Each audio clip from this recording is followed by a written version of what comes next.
بالله من الشيطان الرجيم.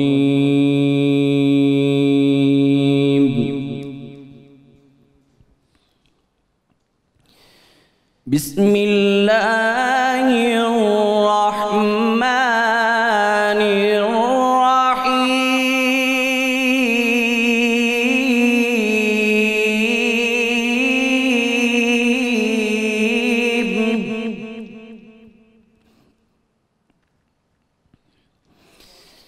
تبارك الذي جعل في السماء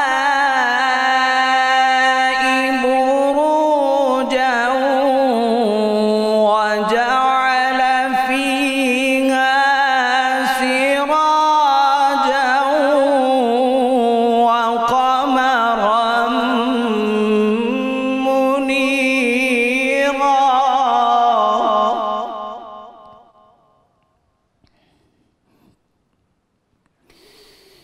وهو الذي جعل الليل والنهار خلفة لمن أراد أن يذكر أو أراد شكورا.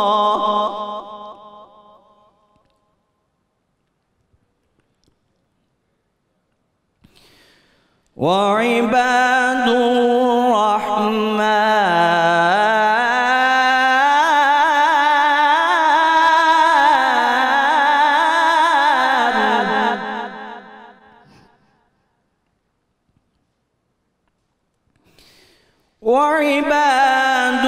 الرحمن الذين يمشون على الأرض هونا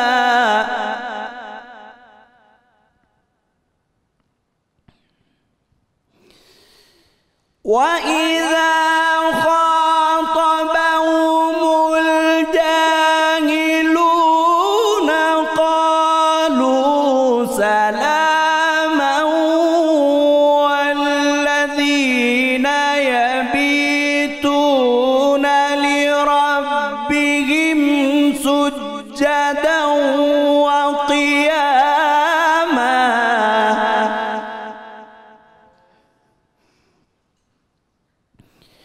والذين يبيتون لربهم سجدا وقياما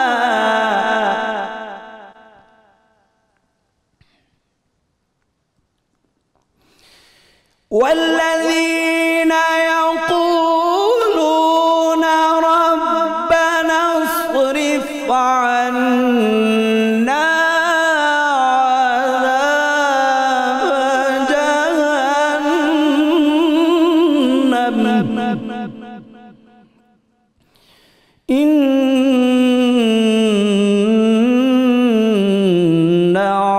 عذابها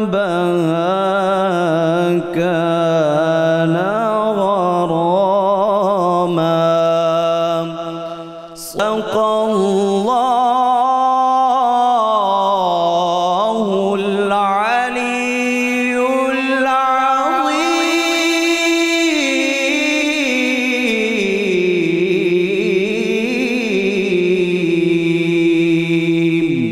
ماشاءاللہ جی ماشاءاللہ. نوجوان قاری جناب قاری محمد عبداللہ تلاوت کلام پاک سے قلوب منور فرما رہے تھے. الحمدللہ رب العالمین والصلاة والسلام علی سید الانبیاء والمرسلین. اللہم صلی علی سیدنا و مولانا محمد وعلی آلہ واصحابہ مبارک وسلم وصلی علیہ. دنیا کے تمام دیکھنے والوں کو، تمام چاہنے والوں کو، تمام پیار کرنے والوں کو، اور جہاں جہاں تک اس وقت میری آواز کو سنا اور مجھے دیکھا جا رہا ہے، جنید اقبال کی جانب سے انتہائی محبت کے ساتھ السلام علیکم. ایک بار پھر ناظرین آپ کو رحمت رمضان کی خصوصی براہ راست نشریات میں افطار کے اس پیارے سے موقع پہ دل کی گہرائیوں سے خوش آمدید کہتا ہوں. ناظرین کرام، عدل وہ وصف ہے جسے اپنانے والی قوم سربلندی اور سرفرازی سے ہمکنار ہو جاتی ہے، اور جن معاشروں میں عدل کے دامن کو چھوڑ دیا جاتا ہے وہ معاشرے تباہی اور بربادی سے دوچار ہو جایا کرتے ہیں۔ بڑی اہم ترین بات ہے ناظرین، آج آپ نے ہمارے ساتھ جڑے رہنا ہے کہ عدل وہ پیمانہ ہے جس سے معاشرے کی اصل صورت پہچانی جاتی ہے، اور عدل کرنے والی اقوام ہی دنیا میں عروج حاصل کرتی ہیں اور ان کے معاشروں میں امن و استحکام پیدا ہوتا ہے۔ اور جن معاشروں سے عدل اٹھ جائے ناظرین، جن معاشروں سے انصاف اٹھ جائے، وہ معاشرے ہر چھوٹے بڑے جرائم کی مکمل آماج گاہ بن جایا کرتے ہیں۔ اسلامی تاریخ ناظرین عدل کی بے شمار مثالوں سے بھری ہوئی ہے۔ سیدنا فاروق اعظم رضی اللہ تعالیٰ عنہ کا یہ تاریخی جملہ کہ اگر دریائے فرات کے کنارے ایک کتا بھی پیاسا مر گیا تو اس کے لیے بھی میں جواب دہ ہوں، یہ مسلم دنیا کے عدل کی روشن ترین مثال ہے۔ ناظرین کرام، تباہی وہاں سے شروع ہوتی ہے جہاں کوئی امیر یا طاقتور ترین آدمی جرم کرے۔ امیر یا طاقتور ترین آدمی جرم کرے، اس کو حاشیے میں ذرا اپنے سماعتوں میں لے لیجئے گا، تو اسے نہ صرف چھوڑ دیا جائے بلکہ اسے اعلیٰ مناصب پر بٹھا دیا جائے، اور اگر کوئی غریب پکڑا جائے تو اس کو سخت ترین سزائیں دی جائیں۔ اور آج ناظرین اس بھیانک ترین تصویر کو ناظرین ہم اپنے معاشرے کے اندر مکمل طور پہ دیکھ رہے ہیں کہ قانون بنایا ہی اسی لیے جاتا ہے کہ قانون کو توڑ دیا جائے، یعنی رشوت دیتے ہوئے اگر پکڑے جاؤ، یعنی رشوت لیتے ہوئے اگر پکڑے جاؤ تو رشوت دے کے چھوٹ جاؤ۔ مالک کائنات نے ناظرین یعنی ایمان کو تاکیداً فرمایا کہ جب بھی لوگوں کے درمیان فیصلہ کرنے لگو تو عدل و انصاف سے فیصلہ کیا کرو، یعنی اگر کوئی حکمران ہے یا منصب قضا پر فائز ہے یا پنچایت کا سربراہ ہے، اسی طرح برادری کا بڑا ہے یا گھر کا سربراہ ہے، کسی فرد کا کسی یوں کہہ لیجئے کہ کسی فرد کا سربراہ ہے یا کسی فرم کا سربراہ ہے ناظرین، تو بھی کوئی بھی شخص کسی بھی جگہ کسی بھی منصب میں بیٹھا ہے، عدل کرنے کی پوزیشن میں ہو تو اسے چاہیے کہ وہ عدل کرے، یعنی اللہ نے اگر اس کو مقام عطا کیا ہے تو اس مقام کے ساتھ، اس منصب کے ساتھ اسے عدل کرنا چاہیے اور اپنے سب آرڈینیٹس کے ساتھ بھی عدل کرنا چاہیے۔ اسی طرح ناظرین انفرادی حیثیت میں عبادات میں عدل، فیصلہ کرنے میں عدل، رشتوں میں عدل، تعلیم میں عدل، لین دین میں عدل، جاب میں عدل، کاروبار میں عدل، بلکہ یوں کہیے کہ عدل بنیادی طور پر وہ امبریلا ہے جس کے سائے میں انسانی زندگی کا پورا نظام کھڑا ہوتا ہے۔ سرکار مدینہ صلی اللہ علیہ وآلہ وسلم نے فرمایا کہ انصاف کرنے والے اللہ کے نزدیک نور کے ممبروں پر ہوں گے، وہ جو اپنے فیصلوں، اہل و عیال اور جو ان کی حکمرانی میں ہوں اس میں انصاف کرتے ہیں۔ سیدنا علی کرم اللہ وجہ الکریم کا کمال قول مبارک ہے ناظرین کہ کفر کی حکومت تو قائم رہ سکتی ہے لیکن ظلم کی حکومت قائم نہیں رہ سکتی۔ دوسری جنگ عظیم کے موقع پہ ناظرین برطانیہ کو آپ جانتے ہیں تاریخ کے اندر بڑی مشکلات پیش آئی تھی، تو کسی نے چرچل سے یہ پوچھا کہ جرمنی کی فوجیں اگر برطانیہ پر چڑھ گئیں تو ہم کیا کریں گے، یعنی ہماری سلامتی کا کیا ہوگا۔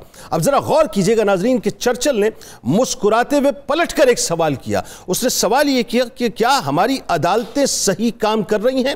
جواب ملا کہ ہاں بالکل صحیح کام کر رہی ہیں۔ چرچل نے پھر سوال کیا کہ کیا عدالتوں میں لوگوں کو انصاف مل رہا ہے اور عدالتیں صحیح کام کر رہی ہیں؟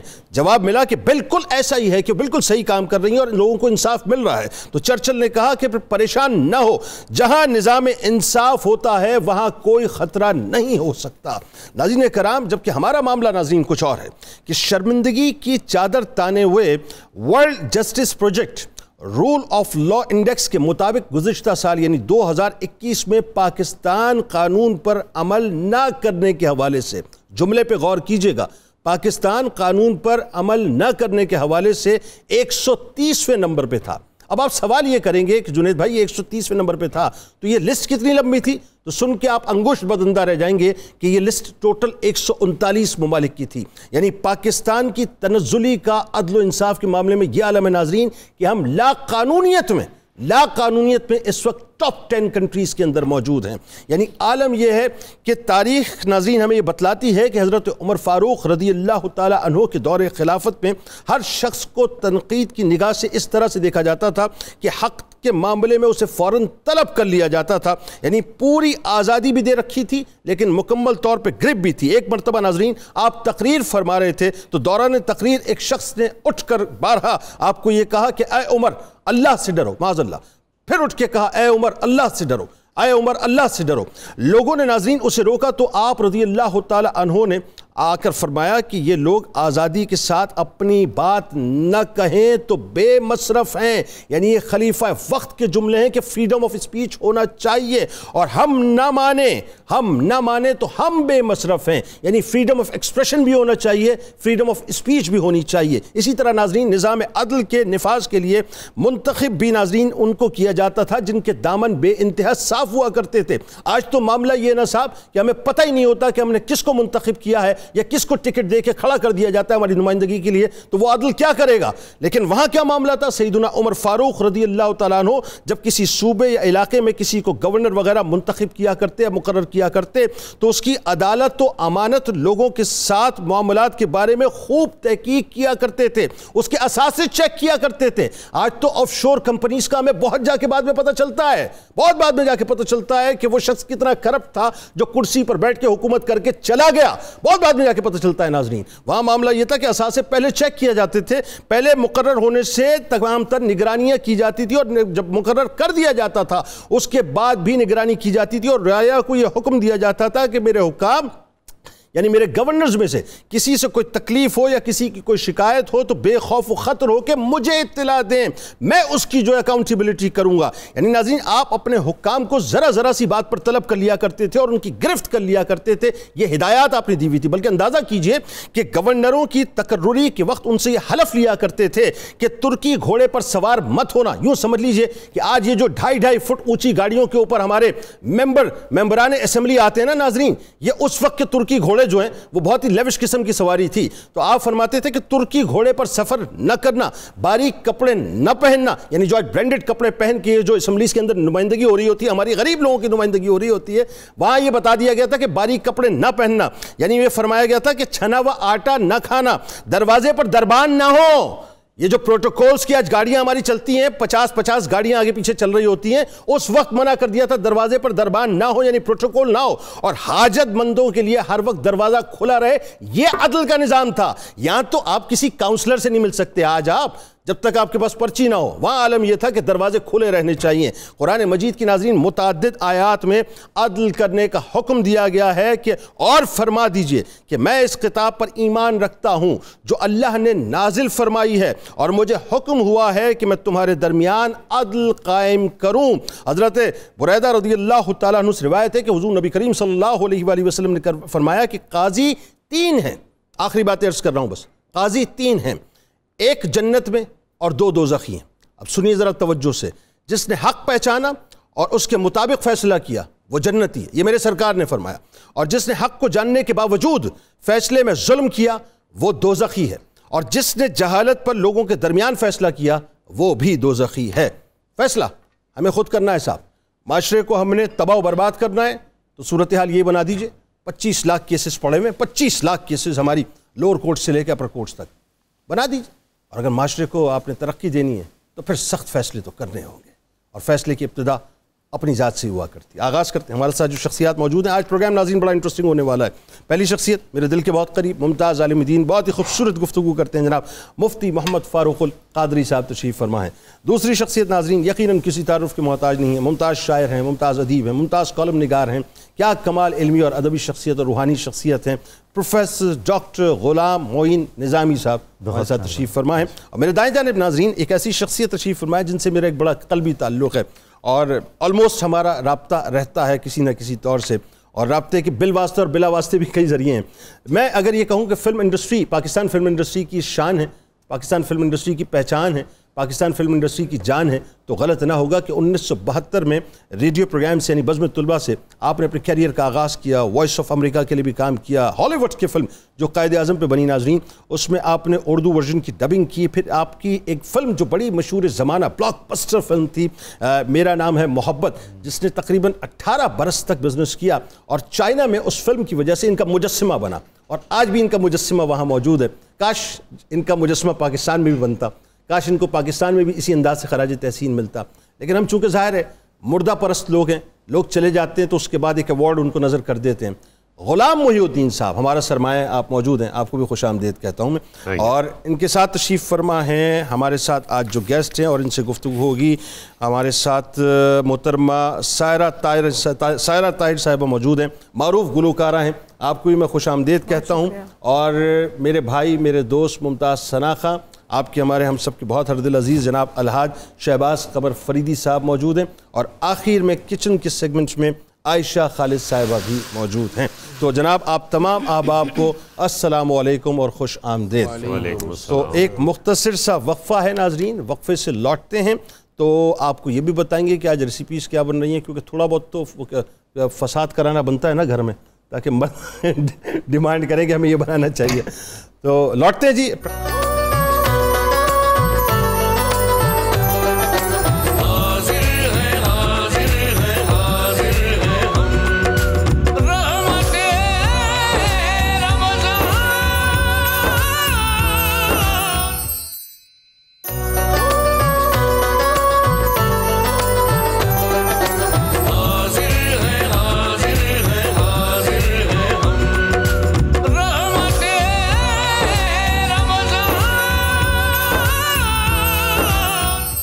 کچن کے محاذ پہ آغاز ہو چکا، یہ بتائیے۔ جی بالکل سر۔ سر آج پھر سے 3 ڈشز کریں۔ سب سے پہلے بنا رہی ہوں میں کباب مسالہ۔ کباب مسالہ؟ جی سر بالکل۔ سیخ کباب بناؤں گی، اس کے بعد اس کو مسالے میں اچھی طرح بٹر کے ساتھ پکاؤں گی۔ وہ مٹن کے کباب ہیں یا بیف کے؟ سر چکن کے۔ چکن کے بنائیں جی، اور اس کے بعد اس کو میں کوئلے کا دم دوں گی۔ بم دیں گے؟ کوئلے کا دم۔ اچھا کوئلے کا دم۔ سر بم نہیں، دم۔ بالکل سر۔ اس کے لیے میں نے 1 کلو قیمہ لیا تھا، اور اس کو میں نے لہسن، ادرک اور مسالے جس میں ہمارا گرم مسالہ ہے، نمک، مرچ، ہلدی اور زیرہ ڈال کے میں نے اس کے کباب بنا لیے۔ اور اس کے بعد میں نے اس کا گریوی بنانے کے لیے میں نے جو ہے وہ 2 ٹمیٹوز لیے، اس کو اچھے سے بلینڈ کر لیا، اور 2 جو پیاز کو اس کو سوتے کیا، لہسن ادرک ڈالا، اس کی پیوری بنائی اچھے سے، اس کو میں نے بھون لیا مسالوں کے ساتھ، جس میں میں نے نمک نظر آ رہا ہے اسکرین پہ۔ جی بالکل۔ اور اب یہ سر میں بٹر کے ساتھ پکا رہی ہوں، اور اس میں نے ہری مرچیں ڈالی ہیں، تو یہ دم پہ دہی کے ساتھ پکتا رہے گا، اور بالکل اس کے اینڈ میں اس پہ کوئلے کا دم دے دوں گی۔ جو دوسری ریسپی ہے رس ملائی، کیونکہ اس کو مجھے ٹھنڈا کرنا تھا اچھے سے چل کے، تو وہ میں نے ابھی بریک میں بنا لی۔ تو اس کے لیے میں نے 1 کپ خشک دودھ، 1 انڈا، میٹھا سوڈا یا بیکنگ پاؤڈر 1 چائے کا چمچ اور 3 چمچ آئل کو میں نے مکس کیا، اور اس کا ایک مکسر بنا لیا۔ پھر 1 لیٹر دودھ کے اندر الائچی 2، 1 کپ چینی۔ آپ بتاتی جا رہی ہیں، سب میری شکلیں دیکھتے ہیں، میری شکل کیوں دیکھتے ہیں، آپ کو کیوں نہیں دیکھتے؟ سر وہ آپ نمائندگی کر رہے ہیں نا میری بھی درد۔ اس کے بعد بادام پستہ اس کے اندر ڈال کے میں نے دودھ کو اچھے سے پکایا، اور اس میں چھوٹے چھوٹے فلیٹ پیڑے سے بنا کے میں نے دودھ میں چھوڑے، جو کہ وہ پھول کے ڈبل سائز ہو گئے، اور اس کو پھر میں نے فریزر میں رکھ دیا۔ تو یہ ہماری رس ملائی بھی ریڈی ہے۔ واہ، رس ملائی بھی بنا رہی ہیں؟ رس ملائی بھی ہے۔ اور جو تیسری ہے، شہباز بھائی نے دیکھ مشارہ کر دیا مجھے۔ میں آپ کی وہ بات کر رہا تھا نا، آپ اشارہ کریں گے کہ پیچھے سے وہ آپ فکر نہ کریں، وہ انڈرسٹوڈ آپ۔ اچھا، اور کیا بنا رہی ہیں؟ اور سر مینگو لسی بنا رہی ہوں میں۔ مینگو لسی؟ جی بالکل، سیزن کی پہلی مینگو لسی ہوگی ہے۔ جی بالکل سر۔ آج کل ویسے فروزن بھی مل جاتے ہیں بڑی اچھی کوالٹی کے، تو وہ میں نے 1 کپ جو ہے وہ مینگو لیا، اس میں 2 کپ دہی لوں گی، آدھا کپ چینی ہے، 1 کپ دودھ اور 1 کپ برف ہے، اس کو اچھے سے بلینڈ کروں گے افطار سے تھوڑی دیر پہلے، بس ہم اس کو بنائیں گے۔ سن کے کتنا ٹھنڈ محسوس ہو رہا ہے، ٹھنڈا محسوس ہو رہا ہے۔ بالکل سر۔ مینگو لسی پہ تو غالب اور اقبال کا فاتحہ پڑھنا ہوگا۔ بالکل ایسا ہی، بالکل ٹھیک ہے جی۔ اچھا جی، آغاز کرتے ہیں، آپ لگے رہیے جی اپنے کاموں میں، اور تھوڑا سا میں چاہتا ہوں ذرا گفتگو کا بھی آغاز کریں۔ آج موضوع جو ہم نے ذرا چھیڑا ہے مفتی صاحب، گو کہ میرا خیال ہے کہ یہ ایک ایسی مرض کی بات ہے کہ اس کا ٹھیک ہونا اللہ ہی چاہے تو ہو، ورنہ صورتحال تو ایسا لگتا ہے کہ نیچے سے لے کے اوپر تک سبھی بگڑ چکی ہے۔ میرا خیال ہے پہلے قرآن کیا کہتا ہے نظام عدل کے حوالے سے، یہاں سے آغاز کریں۔ بسم اللہ الرحمن الرحیم۔ جنید بھائی، دین اسلام پورا نظام حیات دیتا ہے جو انسانوں سے ریلیٹڈ ہے۔ بالکل ٹھیک۔ اور کوئی بھی نظام بغیر عدل کے قائم نہیں رہ سکتا۔ ٹھیک۔ اس لیے ہمارے دین میں عدل کی بڑی امپورٹنس ہے۔ بالکل صحیح۔ اور ہماری کتاب رشد و ہدایت نے جا بجا مختلف جہتوں سے اور مختلف حوالوں سے اور مختلف اعتبارات سے عدل کا حکم دیا ہے۔ سورہ مائدہ کی آیت نمبر 8 میں اللہ تعالیٰ نے فرمایا، یا ایھا الذین آمنوا کونوا قوامین للہ، ایمان والو اللہ کے لیے حق پر کھڑے ہو جاؤ، شہداء بالقسط، انصاف کے ساتھ گواہی دیتے ہوئے، واہ، ولا یجرمنکم شنآن قوم علی الا تعدلوا، کسی گروہ کے ساتھ تمہاری عداوت، تمہارا جھگڑا تمہیں ناانصافی پر مجبور نہ کرے۔ اللہ، یعنی کسی کے ساتھ آپ کی مخاصمت بھی ہے تو بھی آپ ناانصافی کا راستہ اختیار نہیں کر سکتے۔ یعنی آج تو صورتحال ہی بڑی مختلف ہے، اس پہ بات کرتے ہیں آگے جا کے۔ اعدلوا، اب حکم آ گیا، عدل کرو، عدل کرو، ٹھیک۔ وَأَقْرَبُ لِلتَّقْوَى، یہ پرہیزگاری اور تقوی کے بہت قریب ہے۔ واہ، ان اللہ واتقوا اللہ، اور اللہ سے ڈرو۔ پہلے عدل کا حکم دیا، پھر ڈرایا، اللہ سے ڈرنا، عدل کے حوالے سے، ٹھیک، انصاف کے حوالے سے، ٹھیک، اس ترازو کو پورا پورا رکھنا۔ ان اللہ خبیر بما تعملون، جو کچھ تم کرتے ہو اللہ کو سب خبر ہے، ٹھیک، لہٰذا تم نے عدل کے ترازو کو پورا پورا قائم کرنا ہے۔ درست۔ قرآن مجید کے ایک اور مقام پہ اللہ تعالیٰ نے یوں فرمایا، ان اللہ یامر بالعدل والاحسان، اللہ تمہیں حکم دیتا ہے کہ تم عدل کے ساتھ کام لو، احسان اور نیکی کے ساتھ کام لو۔ تو ان دونوں آیات کے تناظر میں کل ملا جلا کے بات یہ بنتی ہے کہ ہمارے دین میں عدل قائم کرنا فرض ہے۔ ٹھیک، عدل اور انصاف یہ صرف قاضی کے ساتھ متعلق نہیں ہے، ٹھیک ہے، بلکہ ایک فرد سے لے کر حکمران تک بالکل صحیح، جس جس جہت میں اور جس جس زاویے سے عدل کی ضرورت ہے، ہر جگہ عدل کو قائم کرنا فرض ہو جاتا ہے۔ بالکل ٹھیک ہے۔ بات آگے بڑھاتے ہیں ڈاکٹر صاحب، سرکار مدینہ صلی اللہ علیہ وآلہ وسلم کی حیات طیبہ جب ہم دیکھتے ہیں تو آپ کی حیات طیبہ میں ہمیں معاشرے کے اندر عدل کا نفاذ بدرجہ اعلیٰ نظر آتا ہے آپ کے صدقے سے، بتائیے ذرا۔ جی، رسول کریم صلی اللہ علیہ وآلہ وسلم نے اپنی حیات طیبہ میں کوئی ایسا حکم نہیں دیا جس پر آپ نے سب سے پہلے خود عمل پیرا ہو کر نہیں دکھایا۔ اسی لیے تو آپ کے طرز عمل کو قرآن کریم نے اسوہ حسنہ قرار دیا ہے، بالکل ٹھیک، ایسا مثالی نمونہ کہ جس کی اگر ہم پیروی کریں گے تو دنیا میں بھی فلاح پائیں گے اور فوز و فلاح اخروی بھی ہمیں نصیب ہوگا۔ قرآن کریم میں جو رسول اللہ صلی اللہ علیہ وسلم کے توسط سے ہم تک پہنچا ہے، جتنے مقامات پر بھی عدل کا ذکر کیا گیا ہے اور عدل کے مترادفات کا ذکر کیا گیا ہے، اس میں ایک خاص پہلو یہ نظر آتا ہے کہ ہر جگہ اللہ تعالیٰ کی ساتھ ہی ایک ایسی صفت کی طرف توجہ دلائی گئی ہے جیسے خبیر ہے یا بصیر ہے یا سمیع ہے، اوہو، کہ خدا کی پریزنس کو آپ نے باقاعدہ طور پر محسوس کرنا ہے۔ آہا، کیا اچھی بات ہے، واہ واہ واہ واہ، کیا براہ اچھی راست دیکھ رہا ہے آپ کے اس عمل کو، آپ کی نیت میں چھپے ہوئے خلل کو دیکھ رہا ہے، اور اگر آپ عدل پر قائم رہنا چاہتے ہیں، آپ ترازو کو بالکل ٹھیک رکھنا چاہتے ہیں، تب بھی آپ مطمئن رہیے کہ وہ آپ کو دیکھ رہا ہے، واہ، اور اس سے بہتر اجر دینے والا کون ہے؟ کیا اچھی بات ہے۔ نبی مکرم صلی اللہ علیہ وآلہ وسلم تاریخ انسانی کے عادل اعظم ہیں، واہ واہ، یعنی آپ کی جو اخلاق حسنہ ہیں اور آپ کی جو صفات ہیں، واہ، اس میں کوئی معمولی درجے کی صفت نہیں ہے، عادل اعظم بھی اور فیصل اعظم بھی، فیصل اعظم۔ نبی صلی اللہ علیہ وآلہ وسلم نے اپنی ذات سے عدل کا آغاز کیا، آپ نے اپنی گھریلو ذمہ داریوں میں اپنی آل اولاد کے حوالے سے، اپنے اصحاب کے حوالے سے، اپنے ازواج کے حوالے سے قدم قدم پر عدل اختیار واہ واہ، رشتوں کی عدل کی بات کر رہے ہیں اس وقت، واہ کیا اچھی بات کر رہے ہیں۔ اس کے بعد آپ یہ دیکھیے کہ رسول اللہ صلی اللہ علیہ وسلم کی جتنی جہتیں تھیں بحیثیت ایک صاحب منصب ہونے کے، قاضی ہونے کی حیثیت میں، سپہ سالار ہونے کی حیثیت میں، سربراہ حکومت ہونے کی حیثیت میں، ایک لمحہ نہیں ہے جہاں ہمیں ذرہ برابر بھی عدل سے عدول ملے، اور یہ کتنا مشکل ترین کام ہے۔ یعنی اگر مثال کے طور پہ اس میں تھوڑی سی بات آپ کی آگے بڑھتی ہے، صرف اولادوں کو ہی لے لیں، انسان اولادوں میں عدل قائم نہیں کر پاتا، خدا اس کے کہ 11 ازواج مطہرات، پھر بات آگے بڑھاتے چلے جائیں۔ میں تو حضور کہتا ہوں کہ رسول اللہ صلی اللہ علیہ وسلم کا یہ معجزہ ہے جو ازواج مطہرات کے ساتھ آپ نے عدل فرمایا ہے، ایک معمولی سی بساط کے آدمی کے بس کی بات نہیں ہے، نہیں ہے، بالکل نہیں۔ اور پھر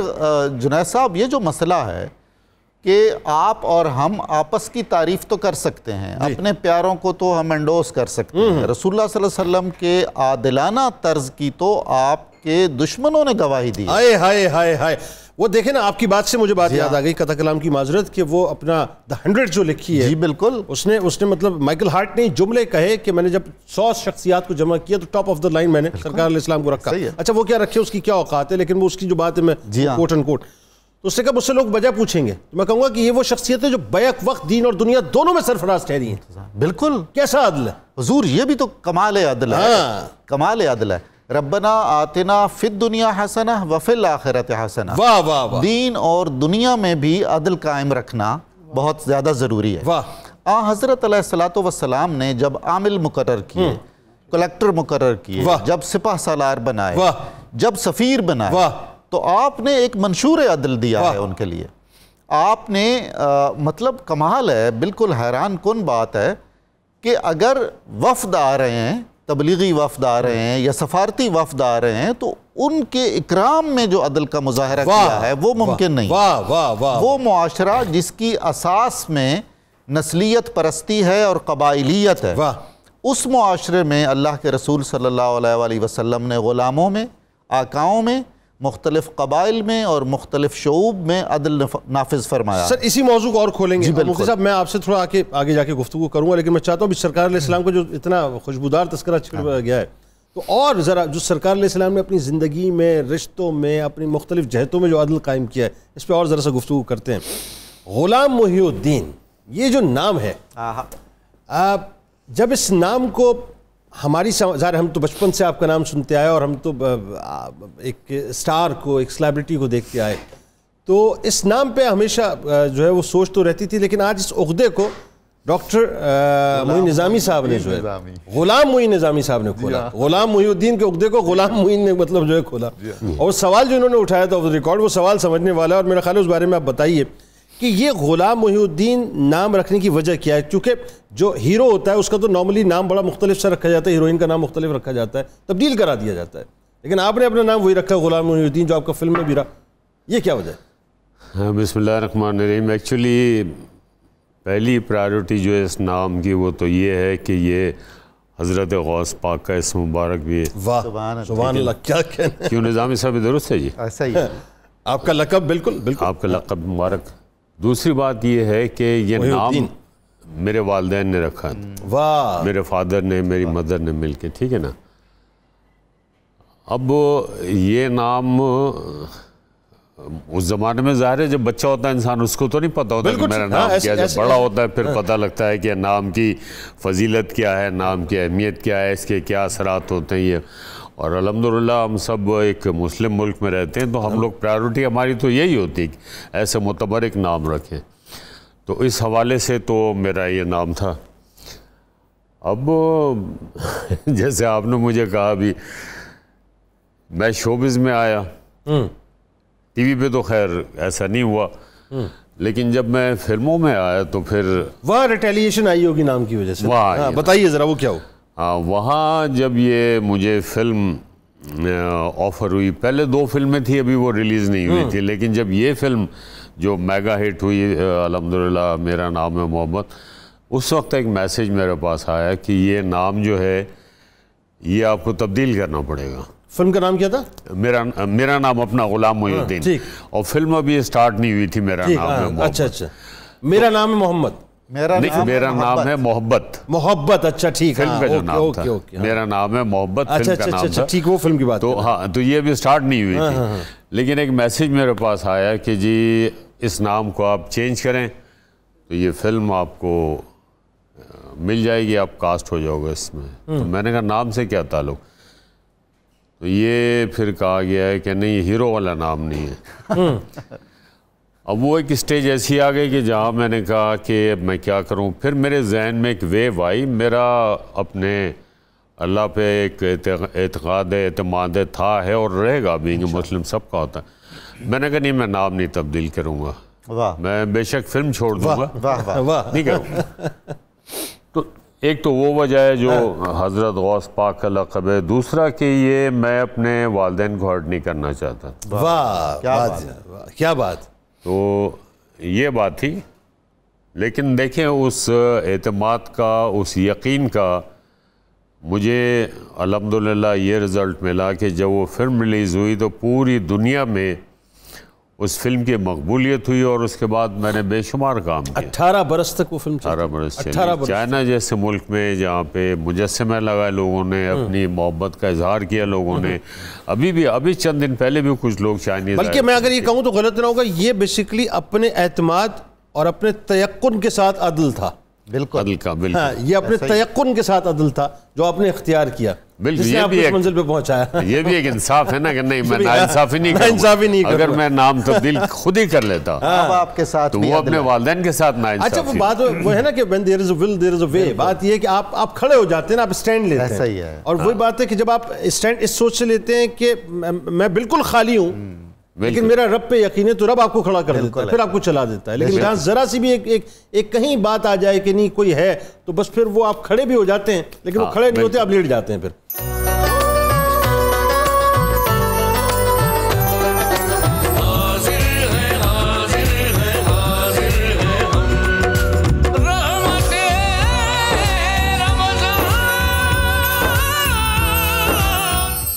اچھا مفتی صاحب، قربان کیوں نہ ہوں؟ سوال تو یہ ہے نا. جی جی. مطلب یہ جو دعویٰ ہے کہ ایک میں ہی نہیں تم پر، قربان زمانہ ہے. یہ زمانہ جو عقل والوں کا زمانہ ہے اور یہ زمانہ جو دل والوں کا زمانہ ہے، دونوں ہی قربان ہیں. یعنی جو دل والے ہیں وہ تو بنا دلیل قربان ہیں، اور جو عقل والے ہیں انہوں نے دلیل کے طور پہ جب بات کو سمجھا تو قربان ہو گئے کہ ان سے زیادہ کامیاب، ان سے زیادہ کامران کوئی ہستی کائنات میں آئی نہیں. کیسا عدل کیا آپ نے رشتوں کے ساتھ، اور کیسا مختلف جہتوں کو آپ نے بتلایا کہ عدل ہوتا بنیادی طور پہ کیا ہے، ذرا بتائیے. اسی سلسلے کو وہیں سے جوڑیں.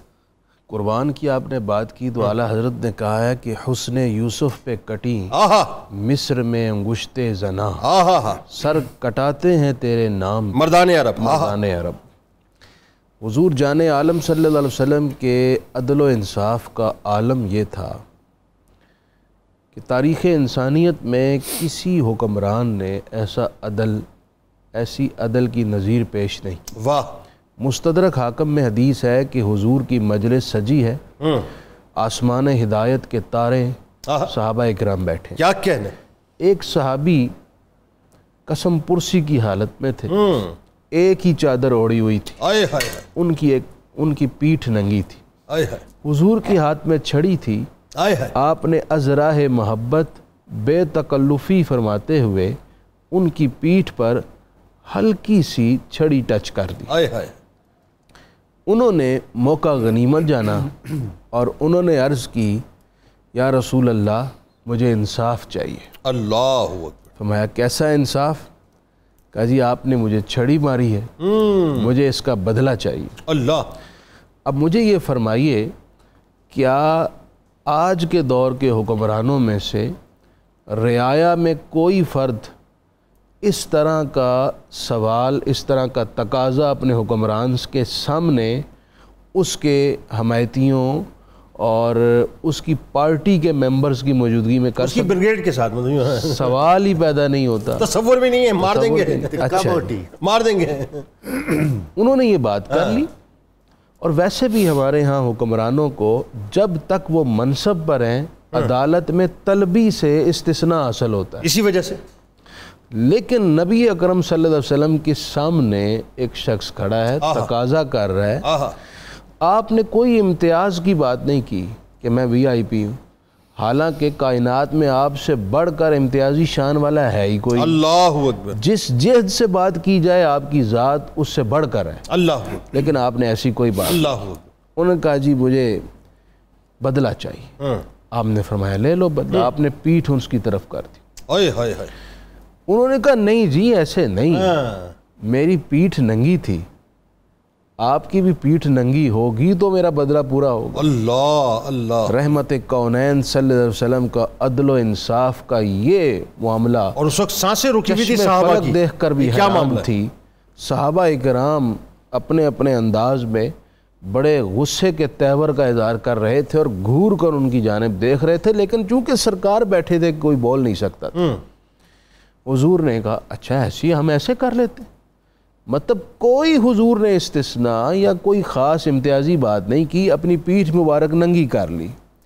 جیسے ہی انہوں نے حضور کی پیٹھ کو ننگا دیکھا، آگے بڑھ کر حضور کی پیٹھ اللہ اکبر، اللہ اکبر، کہا یا رسول اللہ میری یہ جرت ہے میں آپ سے بدلہ لوں، آپ کو چھڑی ٹچ کروں؟ اللہ میں تو اس کا تصور بھی نہیں کر سکتا، میں تو جسٹ آپ کی پیٹھ چومنا چاہتا. اللہ اکبر، اللہ اکبر. یعنی یہ کہیے یہ جذبات میں عدل ہے، یہ بنیاد احساسات کا عدل ہے. عدل حضور کی جانب سے ہے. آپ صلی اللہ علیہ وسلم نے ان کے ساتھ جو ایک ازراہ محبت سلوک کیا، انہوں نے اس کا بدلہ لینا چاہا تو میرے آقا صلی اللہ علیہ وسلم نے عدل اور انصاف کے ترازو کو برابر کیا اور اپنی ذات کو پیش کر دیا. آپ دیکھیے ڈاکٹر صاحب، اس میں ایک بات، مدینے کی ایک عورت سرکار علیہ السلام کی بارگاہ میں آتی ہے اور سرکار علیہ السلام کو لے کے چل پڑتی ہے، اور سرکار علیہ السلام جو ہے اس کی بات سن رہے ہیں اور گھنٹوں گزر گئے.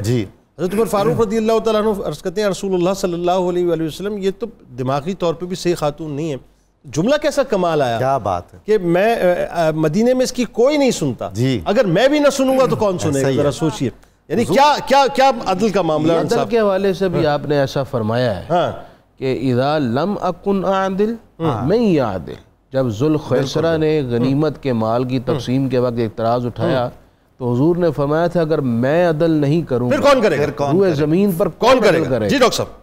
حضور والا میں تو اجازت دیجیے ایک بات کروں پلیز، کہ قرآن آپ کے لیے ایریا اوپن ہے. بڑی شکریہ.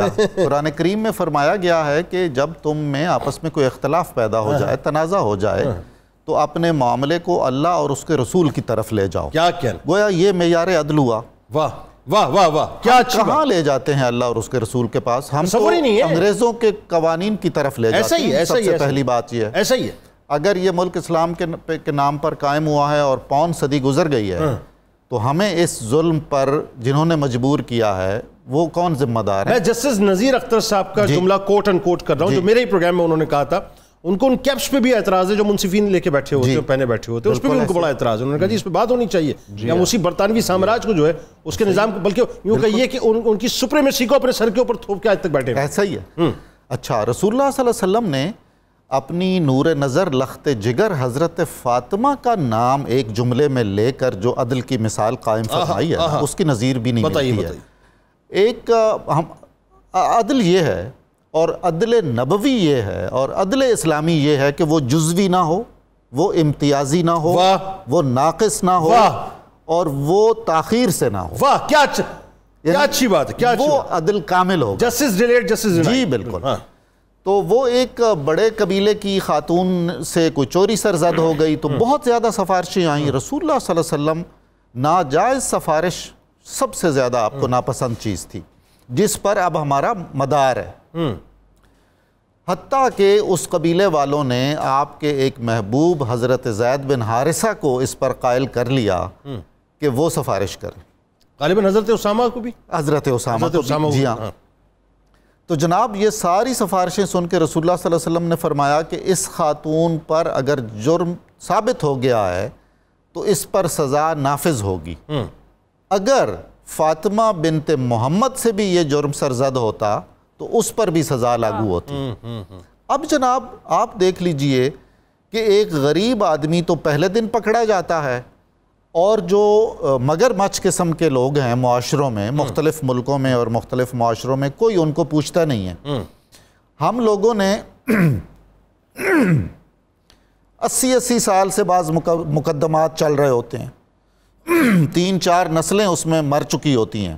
جب چاہتے ہیں جس مقدمے کا جلدی فیصلہ کرنا چاہیں اس کا جلدی فیصلہ کر لیتے ہیں. 25 لاکھ کیسز پینڈنگ میں. جی بالکل 25 لاکھ کیسز ہوگا لوور کورٹ سے لے کے اپر کورٹ تک. رسول اللہ صلی اللہ علیہ وسلم نے جھوٹی گواہی پر جو وعید فرمائی ہے، اللہ اکبر، اس کے جہنمی ہونے کا اور خدا کے غضب کا نشانہ بننے کا کتنی گواہیاں سچی ہوتی ہیں ہمارے معاشرے میں. 50 روپے پہ قرآن اٹھا کے لوگ گواہی دیتے ہیں، 50 روپے کے اوپر لوگ باہر کھڑے ہوتے ہیں اس معاملے میں. تو یہ جو نظام عدل ہے یہ ایک کھوکھلا نظام عدل ہے.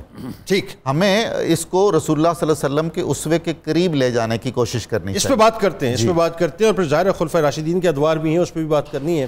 لیکن اب میں کیا کروں کہ عدل و انصاف کا یہ بھی تقاضا ہے کہ ہم یہ سمجھیں کہ آپ نے کتنے عدل کے ساتھ اور کتنے انصاف کے ساتھ، کتنا عدل آپ نے مرغی کے ساتھ کیا ہے اور کتنا انصاف آپ نے لسی کے ساتھ کیا بتائیے. بالکل سر, پورا عدل انصاف ہوا ہے کھانے کے ساتھ. تو یہاں پہ میں نے جو کباب مسالہ تھا اس کو میں نے دم سے ہٹایا اور اس کو میں نے گارنش کیا پیاز کے لچھے, ادرک, تھوڑا سا ہرا دھنیا اور لیمو کے ساتھ.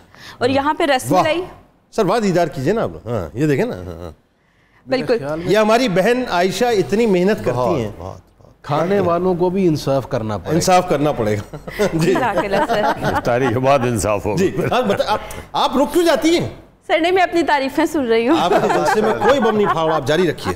بالکل سر, اس کے ساتھ رس ملائی ہے اس کو بھی میں نے پستہ کے ساتھ گارنش کر دیا اچھے سے. اس کے ساتھ پراٹھے, کیونکہ بڑے کمپلیمنٹ کریں گے تو میں نے تھوڑے سے پراٹھے بنائے. اور یہاں پہ جو مینگو لسی ہے میں نے دہی, مینگوز اور شوگر اور تھوڑی سی کریم کے ساتھ اس کو اچھے سے بلینڈ کیا اور اس کو میں نے جو ہے وہ فریج میں ٹھنڈا کیا. اور جو آج ہمارے پاس فریج ہے, آج کیا مطلب جب سے ہم لوگ رمضان ٹرانسمیشن اسٹارٹ جب سے ہم یہاں پہ دنیا میں آئے, جب سے ہم 92 پہ آئے ہیں, تو یہ چک کمپنی کا سر ہمارے پاس فریج ہے جو کہ ڈیجیٹل انورٹر ہے, 1 آور کولنگ سسٹم ہے اس کا, پلس یہ اٹیلین گلاس اور یہ 10 سال کی وارنٹی دیتے ہیں. اور جو ہے یہ پاور سیونگ ہے. تو آپ کو پتہ ہے جس طرح لائٹ آج کل جا رہی ہے اور جاتی رہے گی شاید اگر یہی نظام چلتا رہا, تو پھر یہ ہے کہ ہمارا فریج جو ہے تھوڑا برا بلا کہہ دیں, نظام صحیح ہونا چاہیے. سر نہیں, میرے پہ بین نہ لگ جائے. چل ناظرین جا کے لوٹ کے واپس آتے ہیں.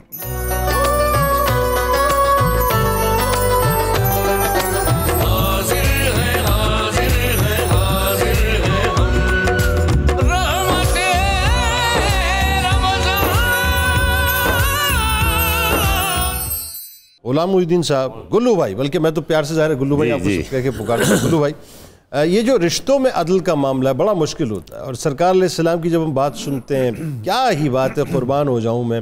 ہر رشتہ ایسا ہے کہ نکھرا ہوا موتیوں کی طرح, اور یعنی یہ کہیے کہ عدل بھی ناز کرے رشتوں پر اور رشتے بھی ناز کریں عدل پر.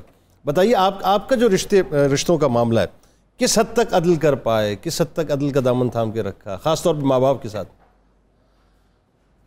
دیکھیں, ماں باپ کے ساتھ جو ایک رشتہ ہوتا ہے تو اس رشتے کے اندر بہن بھائیوں سے زیادہ محبت, شفقت, پیار, احترام ہوتا ہے. جذباتیت اس میں زیادہ ہوتی ہے, وہ تو اپنی جگہ ہوتا ہے سارا کچھ.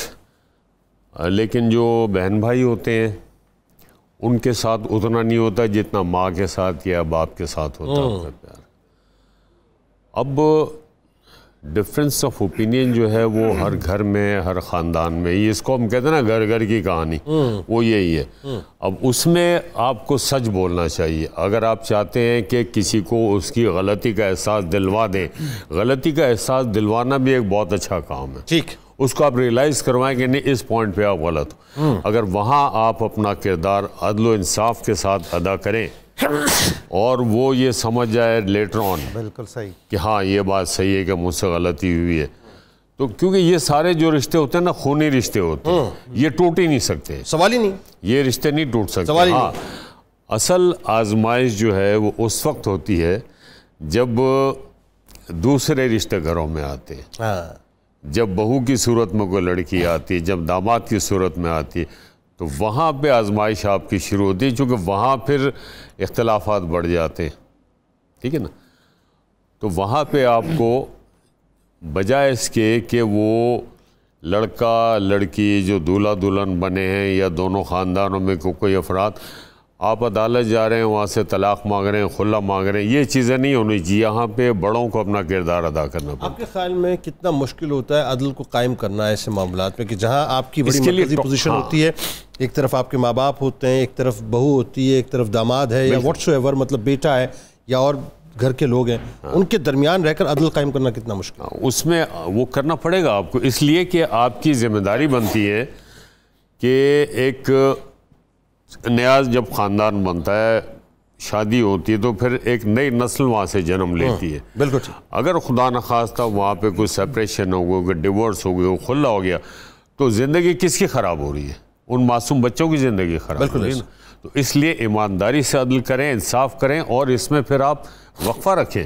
یہ نہیں ہونا چاہیے کہ بس یہ میرا آخری فیصلہ جو ہے, نہیں, بٹھاؤ, سمجھاؤ بیٹا, آپ سوچو اس بات, وقت دیں. ہاں, وقت دیں آپ ان کو وقت دیں, اور آپ ان کو بتائیں کہ بیٹا یہ آپ کی غلطی, یہ آپ کا قصور ہے, آپ کے پیرنٹس نے بھی آپ کو سمجھایا, ہم بھی آپ کو سمجھا رہے ہیں, کیونکہ نئی جنریشن جو ہے, نئی کیا پرانی, میں نے دیکھا کہ غصہ بہت ہے, ٹالرنس نہیں ہے, اور ایک عجیب سا ماحول ہمارے معاشرے میں ڈیولپ کر رہا ہے. میرے جتنے دوست ہیں وکلا حضرات وہ کرتے ہیں, کہتے ہیں کہ جی ہمارے پاس تو آج کل زیادہ کیسز جو آ رہے ہیں خود لے کے آ رہے ہیں.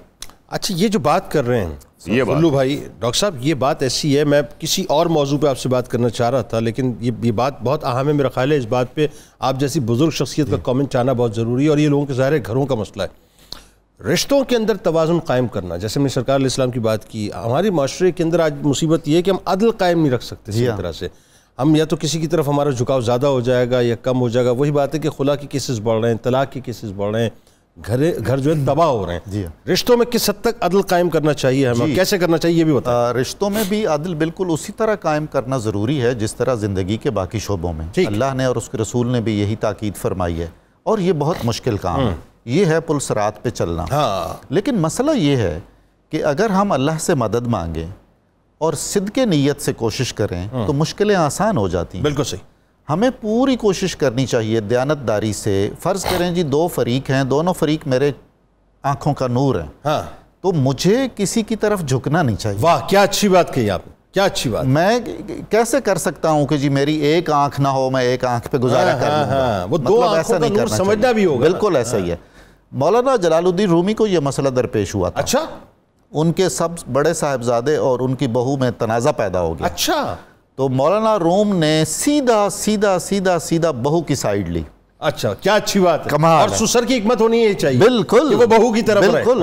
وہ حضور خط ہے وہ یہ کہ اگر اسی حالت میں میرا انتقال ہو جائے تو اگر میرے بیٹے پر آپ خوش نہیں ہیں تو میرے بیٹے کو حق نہیں کہ میرے جنازے پہ آئے. اللہ, یعنی اتنی شدید تنبیہ. جی بالکل. کیا اچھی بات آپ بتا. دوسرے ہی دن صلح ہو گئی تھی, دونوں نے ایک دوسرے سے معافی طلبی. یہ حکمت ہے نا جی, یہ حکمت ہے محبت. کیا اور آج بھی آپ دیکھیں, آئی ڈونٹ نو, بہت سے بزرگ ظاہر ہے مولانا رومی کو انہوں نے پڑھا نہیں ہوگا, لیکن آج بھی دیکھیں ہمارے اگر ٹریڈیشنز میں دیکھیں تو یہی ہوتا ہے کہ سسر ایک دم جا کے بہو کی طرف کھڑا ہو جاتا ہے, اور بچہ صحیح بھی ہو تو اس کو شٹ اپ کر دیتا ہے. ایسا ہی ہے, بالکل ایسا ہی ہے. آج کا بچہ یہ کہے گا جی کہ بیٹا تو میں ہوں آپ کا, لو جی سگا تو میں ہوں آپ کا. آپ سائیڈ اس کے لے رہے ہیں. نہیں بھائی, اللہ اور اس کے رسول نے جو رشتے بنائے ہیں جب وہ بن جاتے ہیں تو وہ سگے ہوتے ہیں, وہ سگے ہوتے ہیں. بالکل حکمت اور مصلحت سے. جو یہ کہا گیا نا کہ وقت دینا چاہیے, بالکل وقت دینا چاہیے, مشورہ بھی کرنا چاہیے. کچھ تھوڑا سا وقت گزرنے سے اور سارے پہلو سامنے رکھنے سے مسئلہ بہتر ہو سکتا ہے. واہ. رشتوں میں اگر ہم عدل قائم کر سکیں تو میرا خیال ہے کہ ہم اس عدل کی طرف ایک قدم بڑھا پائیں گے جو مقصود ہے. واہ. جو اجتماعی اور معاشرتی عدل. دیکھیں نا, بات وہی ہے کہ معاشرے کی بنیاد گھر ہوا کرتا ہے نا. جی بالکل. تو گھر جب اب آپ کا جس کے اندر عدل و انصاف کی فضا اگر قائم ہوگی, پھر آپ باہر جا کے کسی سے کلیم کر سکتے ہیں نا. تو اس بات کو آگے ہم بڑھائیں گے انشاءاللہ, ابھی تو گفتگو ہونی ہے اس پہ بہت. اور جناب عائشہ صاحبہ, آپ خاموش کیوں بیٹھی ہوئی, آپ افسردہ کیوں بیٹھی ہوئی؟ نہیں سر, بالکل نہیں, بڑی اچھی باتیں ہو رہی ہیں. ہاں تو بتائیے نا کہ کیا آپ نے بنا لیا, کہاں تک پہنچ گئے؟ جی سر بالکل افطار ریڈی ہے, اور بس ہم ویٹ کریں گے کہ جیسے افطار. اچھا بس صرف رینڈملی بتا دیں کہ کیا کیا بنا لیا آپ نے. جی سر, یہاں پہ مینگو لسی ہم نے بنائی, اس کے ساتھ جو ہے وہ ہم نے کباب مسالہ ریڈی کیا تھا, اس کے ساتھ کرسپی پراٹھے بنائے ہیں, اور ساتھ پہ رس ملائی. بس بہترین. وہ پیچھے کا دروازہ ہے دیکھا ہوا ہے نا. بالکل سر. ہاں وہاں مت جائیے گا, وہاں ٹکرا جائیں گے. نہیں سر, ادھر سے جائیں گے. چلیں عزیزان کرام, آئیے قصیدہ غوثیہ کی جانب چلتے ہیں, اور مفتی صاحب انشاءاللہ قصیدہ غوثیہ پڑھیں گے, اور اس کے بعد اجتماعی دعا کرائیں گے. آپ نے شامل رہنا ہے ہمارے ساتھ, اور اس تیقن سے آمین کہنا ہے کہ اللہ سن رہا ہے اور وہ قبول بھی کر رہا ہے. جی بسم اللہ الرحمن الرحیم. اللہم صلی علی سیدنا و مولانا محمد معدن الجود والکرم وآلہ وبارک وسلم. یا شاہ جیلان, یا شاہ جیلان, یا شاہ جیلان, یا شاہ جیلان. سقانی الحب کا مناسات الوصال فقلت لخمرتي نحوي تعالي سعت ومشت لنحوي في كؤوس فهمت بسكرتي بين الموالي فقلت لصائر الأقطاب لموا بحالي وادخلوا أنتم رجالي وهموا واشربوا وأنتم جنودي فساق القوم بالوافي ملالي شربتم فضلتي من بعد سكري ولا نلتم علوي واتصالي مقامكم العلا جمع ولكن مقامي فوقكم ما زال علي أنا في حضرة التقريب وحدي يصرفني وحسبي ذو الجلال أنا البازي واشهب كل شيخ ومن ذا في الرجال يعطي مثالي كساني خلعة بطراز عزم وتوجني بتيجان الكمال واطلعني على سر القديم وقلدني وأعطاني سؤالي وولاني على الأقطاب جمعا فحكمي نافذ في كل حال فلو ألقيت سري في بحار لسار الكل غورا في الزوال ولو ألقيت سري في جبال لدقت واختفت بين الرمال ولو ألقيت سري فوق النار لخمدت والتفت من سر حالي ولو ألقيت سري فوق ميت لقام بقدرة المولى تعالي يا شاہ جیلان یا شاہ جیلان یا شاہ جیلان یا شاہ جیلان وما منها شهور أو ظهور تمر وتلقدي إلا أتالي وتخبرني بما يأتي ويجري وتعلمني فاقصر عن جدالي مريدي هموتي واشتح وغني وافعل ما تشاء فالاسم عالي مريدي لا تخاف الله ربي أعطاني رفعة نلت المنال طبولي في السماء والأرض دقت وشوس سعادتي قد بدالي نظرت إلى بلاد الله جمعا كخردلة على حكم اتصالي بلاد الله ملكي تحت حكم وقتي قبل قد صفالي وكل ولي له قدم إني على قدم النبي بدر الكمال مريدي لا تخواش فإني عزوم قاتل عند القتال أنا الجيلي محي الدين اسمي وعلامي على رأس الجبال أنا الحسن والمخضع مقامي وأقدامي على عنق الرجال وعبد القادر المشهور اسمي وجدي صاحب العين الكمالي تقبلني ولا تردد سؤالي أغثني سيدي انظر بحالي يا شاه جيلان يا شاه جيلان يا شاه جيلان يا شاه جيلان يا الله يا رحمن يا رحيم يا رزاق يا سلام يا حي يا قيوم يا مسبب الأسباب يا ذا الجلال والإكرام الحمد لله رب العالمين والصلاة والسلام على سيد المرسلين اے رب العزت، اے پروردگار عالم، اے کن فیکون کے مالک، ہم سب کے روزے اپنی جناب میں قبول فرما۔ افطار کے وقت قبولیت کی گھڑیاں ہیں، ہمارے ماں باپ کی بخشش کر دے۔